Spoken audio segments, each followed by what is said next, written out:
Allez, bonjour à toutes et à tous, ravi de vous retrouver. On commence comme d'hab par les cryptos. Pas de grande nouveauté, si ce n'est aujourd'hui donc l'apparition de ce cycle de TP qui était attendu, non confirmé pour l'instant en momentum. On a un momentum en contraction, ce qui nous laisse donc plusieurs options pour terminer et chercher la confirmation de ce dernier, puisque je vous rappelle, on ne trade pas que quand il n'y a que sine wave. Donc là, les cycles montrent des signes de fatigue, c'est-à-dire des vendeurs qui commencent à déclencher des prises de profit. Mais tant qu'il y a de la place au momentum, ça peut toujours continuer d'aller un petit peu plus bas. Donc momentum en contraction, ça laisse deux options. Soit le momentum se renverse brutalement, c'est-à-dire on commence à casser des sommets. Là, on a bien pour l'instant des creux ascendants, mais on a également des sommets descendants. C'est bien ce qu'on appelle donc un momentum qui se comprime, ça forme un triangle. Donc quand on forme un triangle, généralement, on va vers des formations de patterns de type squeeze. C'est un peu comme ce qu'on faisait ici, ouais. On va squeezer le momentum, et c'est la release de ce squeeze qui donnera la confirmation éventuelle du momentum. Si ça relise par le haut et que ça pète des résistances, vous déclenchez les stops en tant que vendeur, et ça permet d'encaisser les gains. Mais sinon, vous laissez les prix, et si le squeeze se fait à une release baissière, ça permettra d'avoir une nouvelle aspiration par le bas. Pour l'instant, donc, tant qu'il n'y a pas de confirmation de momentum, pas de raison de changer de scénario. On arrive sur le support. Maintenant, attention, le support, il est large, il est profond, on peut aller bien plus bas que ça. Donc je pense qu'en tant que vendeur, il n'est pas encore nécessaire de s'alarmer. Déjà d'une, c'est qu'un cycle TP, c'est pas un cycle exit, donc c'est une bonne chose pour la poursuite éventuelle des mouvements baissiers dans le futur. Mais pour l'instant, voilà, il va falloir encaisser des profits partiels ou totaux selon ce que vous voulez. Mais en tout cas, il faut attendre pour l'instant que le momentum confirme si vous voulez espérer choper des prix très intéressants. Pour la partie altcoin, on est pareil, en train d'arriver gentiment sur les supports. Voilà, mais tout doucement. Donc on arrive sur la zone support, ça commence à donner des réactions initiales. Là, on n'a pas encore le cycle de TP, mais honnêtement, ça ne va pas tarder. Le momentum là est déjà en train de donner des premiers signes de renversement, mais encore une fois, momentum ne donne pas de pattern là sur le bottom, donc on attend. Je pense que ce marché peut aller un petit peu plus bas. De toute façon, en termes de cycle, on voit bien le délire. On a la première impulsion baissière qui se termine là. Ici, on en entame une deuxième. On voit bien une vague 1, 2, 3. Et il faut bien s'attendre à ce qu'il y ait encore 4 et 5, je pense, derrière, qui poursuivent. Voilà. Donc il me semble qu'il y a encore du potentiel baissier sur les cryptos. Maintenant, il est trop tard pour rentrer vendeur là-dessus, hein, il va de soi que c'est simplement on laisse filer les gains à la vente et on surveille un petit peu en fonction des signaux qui peuvent être proposés à l'approche de ces supports. Pour l'instant, ça suggère qu'il y a encore un petit potentiel baissier, je pense, sur l'ensemble des cryptos. Petit potentiel, mais il faut commencer évidemment à abaisser les stops quand on est vendeur pour encaisser les gains si ça devait remonter brutalement. On sait que le Bitcoin peut être volatile. Ce serait un petit peu dommage de se faire sauter les gains avec une remontée stupide. Voilà pour la partie crypto. Ce qui m'intéresse aujourd'hui, c'est pas ça. On est sur The Big Day, donc le jour, je vous l'avais anticipé déjà depuis une semaine, que le 29 serait un gros jour, tout simplement parce qu'il précède le 30 et qu'on arrivait donc au bout de la pattern sur la volatilité. On n'a donc pas réussi, côté vendeur de volat, à aller installer la manipulation dans le schéma précédent. Je vais vous le mettre sous les yeux. Voilà, on n'a donc pas réussi à installer ça, là, voilà, ou la phase où ça tombe. Ce qui n'a donc pas permis au S&P 500 d'aller chercher la résistance et la clôture du gap, là où moi j'aurais espéré me foutre avec un gros levier. Il va de soi que de toute façon le scénario il était clair. On franchit l'oblique sur le VIX, je renforce, j'ai donc renforcé. On franchit l'oblique, on franchit les supports sur le S&P 500, je vendais en renfort, j'ai renforcé. C'est donc un scénario qui se déroule pour l'instant. Alors le déclenchement, c'est pas fait exactement comme j'aurais espéré. Je pensais pouvoir avoir de meilleurs prix. Il va de soi qu'ici c'est un double signal acheteur. Je vous ai dit qu'il fallait faire gaffe à ce que les vendeurs de volat commencent pas à retourner leur chemise. C'est ce qu'ils ont fait. Maintenant c'est terminé. Donc pour la volat, je pense que on se dirige tranquillement vers les 21 au minimum, voire 30. Plus si affinité, et les indices n'auront pas d'autre choix que de baisser, hein. Encore une fois, que le GDP soit bon ou pas bon, ça fera surtout bouger le dollar. Les indices, eux, je pense, dans tous les cas, c'est direction le sud, c'est en train de se mettre en place tout doucement. On verra si Wall Street confirme cet après-midi avec le cash, on va s'y atteler directement.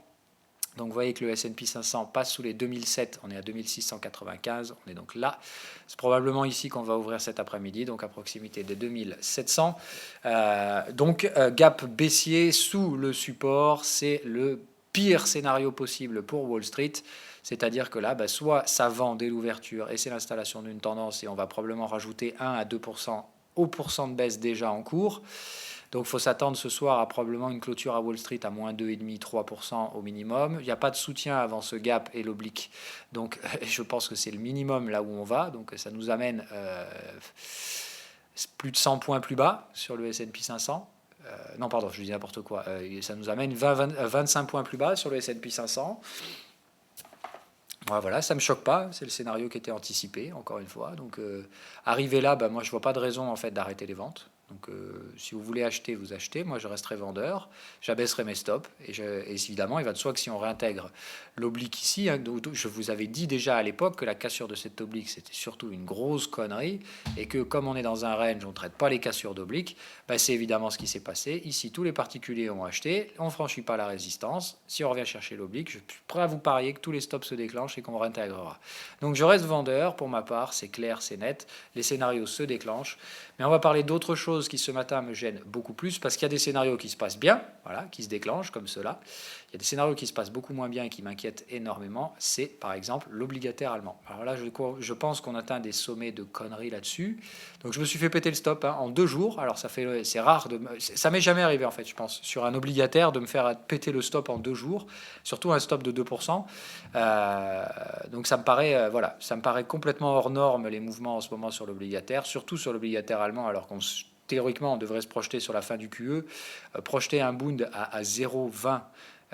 C'est-à-dire un rendement 10 ans allemand à 0,20, what the fuck, j'ai envie de dire, on fait quoi là? On est reparti pour aller faire les taux négatifs et compagnie, et ça voudrait dire quoi? Que le QE était tendu pendant encore 2 ans? Non, le QE va s'arrêter d'ici la fin de l'année. Et même si l'économie allemande émet peu de dettes, c'est-à-dire, encore une fois, le marché, c'est l'offre et la demande. Hein. Donc pourquoi le Bund, il est beaucoup plus bas que, par exemple, un 10 ans italien en ce moment, puisque c'est le thème du jour.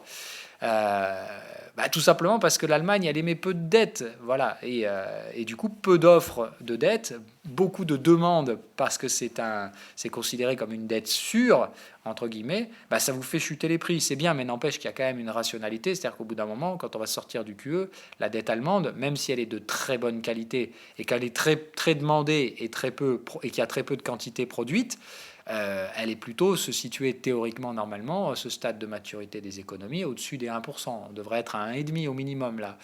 0,20, 1,5. Vous vous rendez compte le truc? Ça fait que normalement on devrait faire x6 sur le rendement à horizon 5 mois.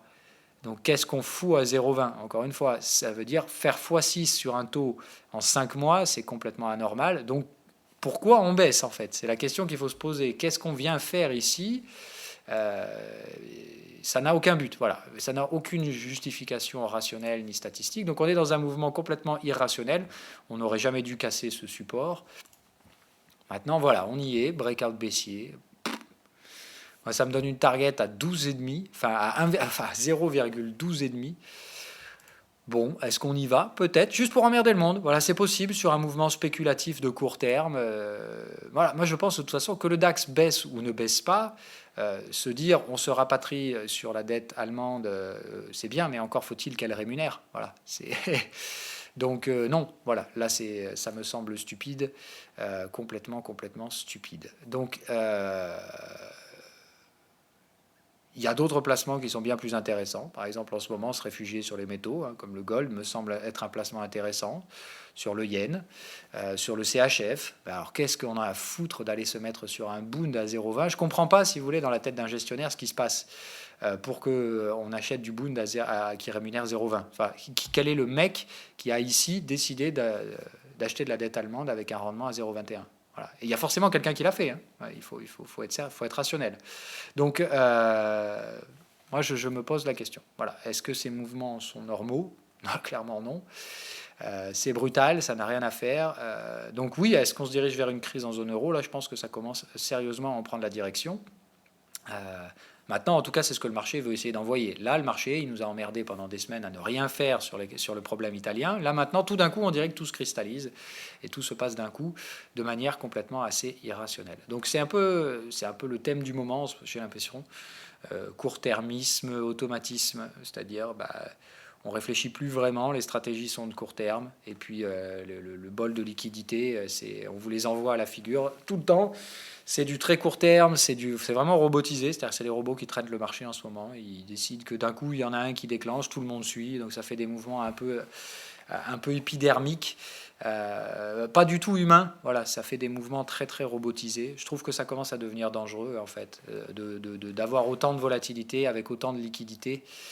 Et voilà. Bon, encore une fois, je vais pas dire ça, sinon tout le monde va me classer permabère. Mais bon, voilà, ce sont des pré-signaux assez dangereux euh, de, de, pour le futur. Voilà, c'est-à-dire que il va falloir rester plutôt court terme sur les scénarios, effectivement, parce que là, honnêtement, je pense que les visions à long terme commencent à devenir assez noires. Il va y avoir une période noire d'ici les prochaines années. C'est-à-dire que là, si on doit se projeter sur 5 ans, tout le monde est d'accord pour dire qu'il va se passer un truc moche d'ici là. Voilà. C'est dans ce sens-là que je veux dire les stratégies se court-termisent. Maintenant, encore une fois, le timing est important. Est-ce qu'on vend tout de suite? Non, je ne pense pas. Maintenant, on cherche des ventes et ça commence à montrer des signes, effectivement, que là, ça semble se diriger en ce sens-là vers donc de nouvelles prises de bénéfices et des allègements, des encaissements de bénéfices, tout simplement, à Wall Street et sur l'ensemble des places boursières. Par contre, dans ce qui va bien ce matin, donc voilà, ça va pas du tout. Donc c'est stoppé direct et je me prends 2 à 2,5% de perte, je crois, sur le 10 ans allemand, donc stoppé en 2 jours. Je stoppais 5%, 50% de la position stoppée sur le GBP, puisque j'avais donc placé un stop ici, juste sous ce truc-là. Alors évidemment, le marché est juste venu me péter le stop. Mais voilà, j'avais donc mis 50% de la position à stopper ici, le reste sera stoppé là. Ça m'étonnerait qu'on y aille, encore une fois, mais voilà. Je renforce le DXY. C'est-à-dire que là, on est passé très proche de l'invalidation, mais pas touché. Par contre, là, je renforce sur ce marché. Donc, j'avais une position spéculative hier. Je vais vous la débriefer. Elle était donc prise là. Voilà. Aujourd'hui, je renforce ici. On est venu chercher la target max, les 161% d'extension. Alors, je vais vous montrer ce que c'est. Voilà. Donc la vague 5, dans un schéma héliotiste, elle est toujours proportionnelle à la vague 1, sauf quand c'est la vague étendue, et dans ce cas-là, elle est proportionnelle à la vague 3, mais ici, c'est clairement la vague 3 qui était étendue, il est hors de question qu'on ait une vague 5 étendue derrière. Donc le dollar fait juste le con, il est venu chercher ce qui est... on est vraiment hors des limites, on vient très rarement dans une vague 5 chercher 161% de la vague 1. La probabilité, les plus grandes probabilités se situent en général 127. C'est pour ça que j'avais pris ma vente là. Maintenant qu'on est venu chercher le 161, qu'on est sur la target du break, c'est soit on installe une tendance, et ça veut dire que la vague 5 est étendue, et ce n'est pas possible dans un schéma rationnel. Maintenant, encore une fois, rien n'est impossible. Je mets bien un stop sur cette position-là. Voilà, pour moi, là, on n'a rien à faire ici. On a tout essayé maintenant. Je renforce la position. On est au bout. Donc là, je commence à avoir des prix très, très, très intéressants par rapport à l'invalidation. Donc je risque toujours 2,5%, pas plus. Mais donc cette fois, je renforce considérablement. Donc là, j'ai doublé, quasiment plus de doubler la taille de la position.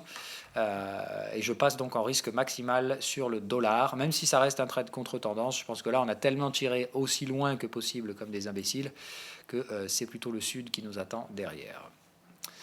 Qu'est-ce qu'il y a d'autre comme scénario? Non, qui se passe mal, il n'y a que ça. C'est les deux qui se sont mal passés aujourd'hui. Tout le reste, c'est carton plein aujourd'hui. Donc je pense que je vais me régaler à voir la tronche des grosses capis cet après-midi. Je sens que ça annonce de belles choses, puisque donc je vois que le Nasdaq est celui qui se fait démonter le plus. Donc vu que moi je vends la plupart des composants, des gros composants du Nasdaq, je pense qu'ils vont bien se faire démonter cet après-midi. Et si on devait avoir un flux baissier et terminer à -3 à Wall Street, je m'attends à ce que ça fasse du bien.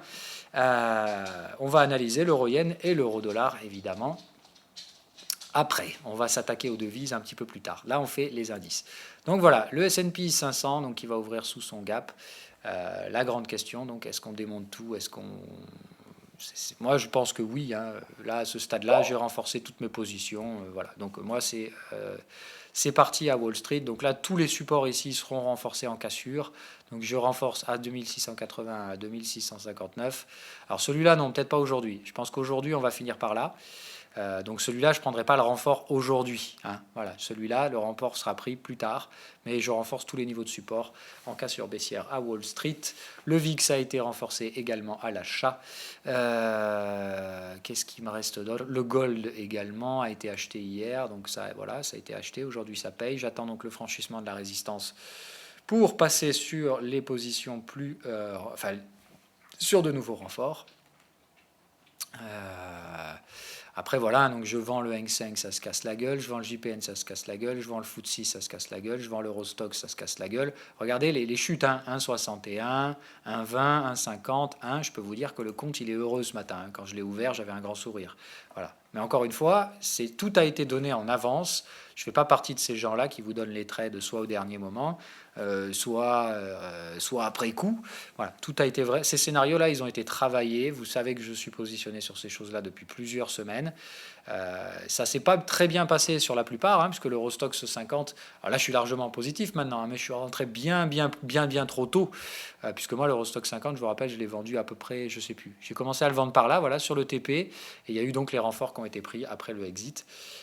Et là donc maintenant je rentre dans les positions validées, hein. Vous voyez que là maintenant les signaux passent clairement dans le rouge, donc là on est dans un marché baissier, il n'y a pas de raison que ça s'arrête. Je vous ferai quand même signaler que les conneries de l'Eurostoxx 50 ont été effacées en 3 jours. Voilà. Donc, encore une fois, je peux me tromper sur le timing, mais en général, je ne me trompe pas sur les mouvements derrière. Donc, ça se passe bien. Donc, sur l'ensemble des tableaux, tout se passe bien ce matin, malgré donc 2 petites ombres au tableau, avec un stop déclenché en 2 jours sur les Bund.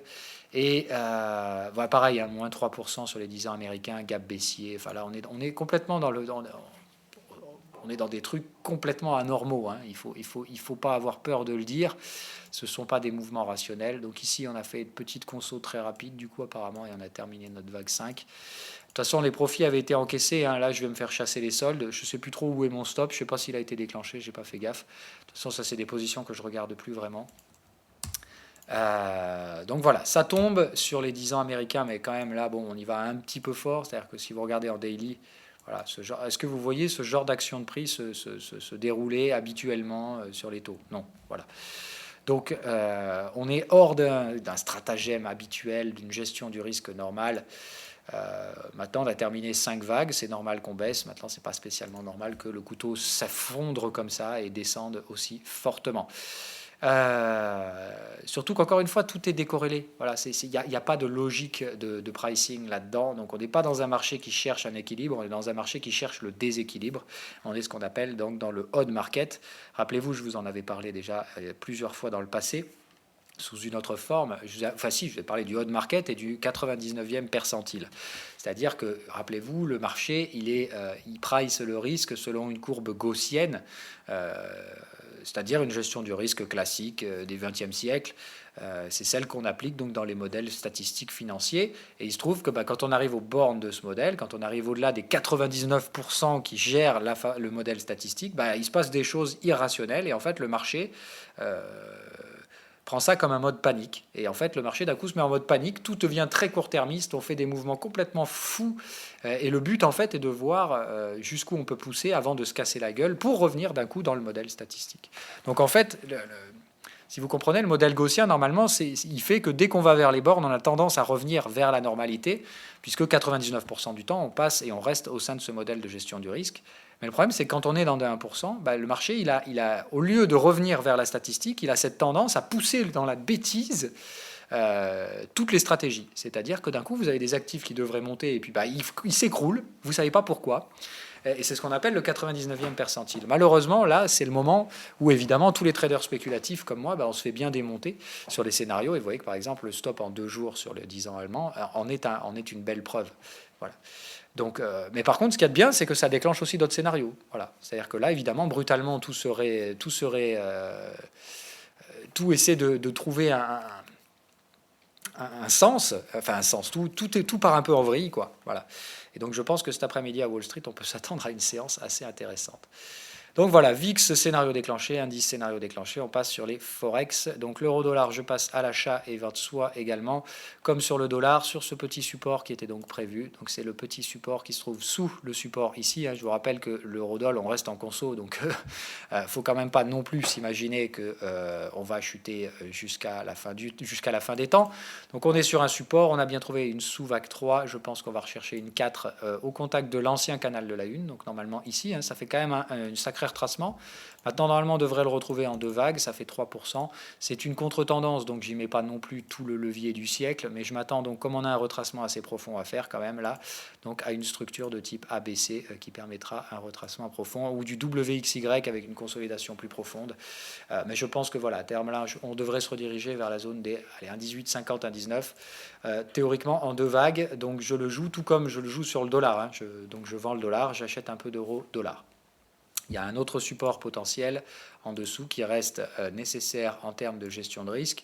C'est-à-dire qu'il faut pouvoir s'autoriser, il faut pouvoir autoriser les prix à aller jusque-là. Je pense que pour ma part, l'invalidation de ce scénario se trouve là. Si on vient ici, ça commence sérieusement à poser problème. Donc moi, c'est ici que je place mon stop. Ça reste un trade de conso. Donc voilà, je vise ratio 1 pour 1, c'est-à-dire j'invalide ici, j'encaisse la position là et je reprends évidemment un petit point B éventuellement derrière. Sur le GBP, donc je reste à l'achat. 50% de la position ont donc été dégagée sur ce stop, mais je reste à l'achat de ce marché. Le reste du stop se trouve sous ce support majeur. Si on arrive là, franchement, je pense que le marché sera enfin là, on sera dans des trucs vraiment dangereux. Je parle pour la partie dollar. L'euro-yen, no comment. Target atteinte, voilà, magnifique. Donc ça y est, c'est encaissé. Donc l'euro-yen, je ne suis plus vendeur. C'est un très beau trade. Voilà, c'était un très très très beau trade. Je vous avais prévenu que l'euro-yen, ce serait de la fusée. Bon, ben voilà, j'aurais pas imaginé que ce serait à cause de l'euro. J'ai toujours pensé que ce serait à cause du yen, et massivement à cause du yen. Alors, il a bien joué son rôle, c'est clair, mais je pensais pas que l'euro aurait autant d'importance dans la chute de l'euro-yen. Maintenant, je pense que la fête est finie. Donc, terminé sur le scénario euro-yen pour ma part. Target atteinte. Je ne vise plus la target 2 étant donné la violence des mouvements et la débilité donc des stratégies en cours. Je pense qu'il vaut mieux encaisser plutôt que de laisser des positions dans ces marchés-là. Donc voilà, encaisser très gros gain sur l'euro-yen. Donc les prochaines stratégies que j'attends maintenant sont donc sur le gold, sur l'eurodoll, sur le GBP USD, sur la UDNZD qui est toujours en conso. Celui-là, je le laisse consolider gentiment. Sur le Bitcoin, sur le Boon. Le Boon, je vais m'y rattaquer, hein, qu'on soit bien d'accord. Je sais pas parce que je me suis fait péter un stop en 2 jours que je ne vais pas revenir sur le marché pour me venger. Hein.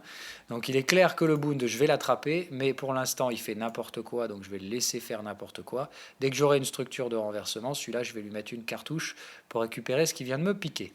Le VIX, voilà, j'en attends bien évidemment 2 gros gains là-dessus aussi, et puis l'ensemble des indices qui devraient aussi procurer de gros gains dans les semaines à venir, donc probablement pour des extensions, des baisses sur l'ensemble des indices, les plus faibles étant pour ma part le FTSE, l'Eurostoxx 50 et donc le S&P 500 large spectre, où le Nasdaq sera probablement celui qui prendra le plus cher, mais moi j'ai tellement de composants du Nasdaq à la vente en action unitaire, que je ne veux pas m'amuser à vendre le Nasdaq en plus. Donc je me protège sur le large spectre en vendant le S&P 500, même si ce ne sera pas forcément celui qui perdra le plus.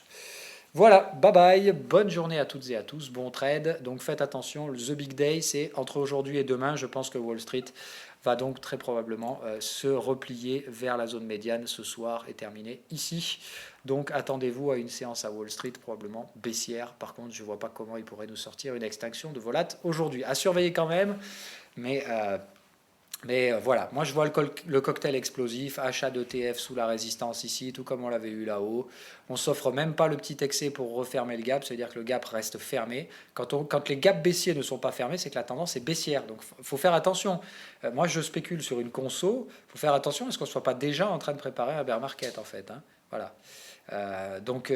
Moi c'est clair qu'ici je prendrai des profits au moins partiels, mais si jamais il n'y a pas de signaux de reprise acheteuse, je risque de continuer les ventes au-delà de ça. Voilà. Donc on verra tout ça, mais pour l'instant je ne spécule pas du tout sur un repli bear market. Mais on va voir, les mouvements que je vois en ce moment sur l'obligataire et sur le Forex n'amènent pas spécialement de bonnes nouvelles pour la stabilité des marchés financiers. Donc on va voir, pour l'instant, depuis le début de l'année, ça ne s'est pas trop mal passé pour les actions. On va voir si des fois, elle ne partirait pas elle aussi dans des choses beaucoup plus volatiles que ce qu'on connaît et du cadre qui est anticipé. Hein. Moi je vous dis, pour l'instant, je reste sur un VIX qui ne devrait pas dépasser la zone des 30. Maintenant, si ça devient vraiment n'importe quoi, on peut avoir un VIX qui monte à 80. Hein. Ça ne me surprendrait pas plus que ça non plus. Mais pour ça, il faut des catalyseurs, il va falloir que ça se dégrade et que la géopolitique parte en vrille. Donc pour l'instant, on n'en est vraiment pas là-dedans. Le marché va peut-être avoir envie de se faire peur. Hein, et comme je vous dis, comme en ce moment les stratégies sont débiles, il est possible qu'on aille dans cette baisse au-delà de ce qui est rationnel, c'est-à-dire qu'on aille au-delà de mes targets. Hein. Donc il est possible que le VIX aille plus loin que prévu et il est possible que le S&P 500 enfonce sans problème au-delà des 2350. Et voilà, il est possible que le VIX que le S&P aille là juste pour emmerder le monde. Voilà, parce que vous avez compris comment ça se passe maintenant. C'est du robot qui trade et du suiveur de tendance. En fait, les gens ne réfléchissent plus, on ne cherche pas à comprendre. Le marché, on est dans l'état où le marché a une mémoire, c'est-à-dire qu'en fait, le marché trade par rapport à l'état précédent du marché. Donc, en fait, les gens tradent par rapport à ce qui se passe. Et quand ça baisse, on vend. Quand ça monte, on achète. Mais on ne cherche pas à savoir si au bout d'un moment, il faut arrêter d'acheter. Non, non, on continue d'acheter tant que le marché monte. Voilà. Donc je pense que c'est dangereux, évidemment, hein, ces stratégies-là. Moi, je pense que là, aujourd'hui, faire du suivi de tendance, c'est la pire des choses à faire. Mais bref, pour l'instant, c'est ce que les opérateurs semblent faire. Donc il faut faire attention aux distorsions que ça introduit dans le marché. Donc le fait que les tendances se poursuivent au-delà du rationnel, puisque donc tout le monde fait la même chose et que personne n'ose remettre quoi que ce soit en question. Voilà, sur ces mots, je vous souhaite donc une agréable journée de trading.